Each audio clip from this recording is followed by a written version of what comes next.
నేను ఏ కర్రీ చేసినా ఏదో ఒక వంక పెడతారు. ఈ కర్రీ మాత్రం ఎట్లా చేసినా సూపర్ తింటారు. అదే నెల్లూరి మామిడికాయ చేపల పులుసు.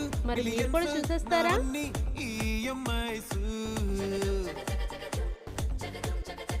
ఓ ప్రసాదు పైసల్లో ఏముందో నీకుంది మంచి మనసు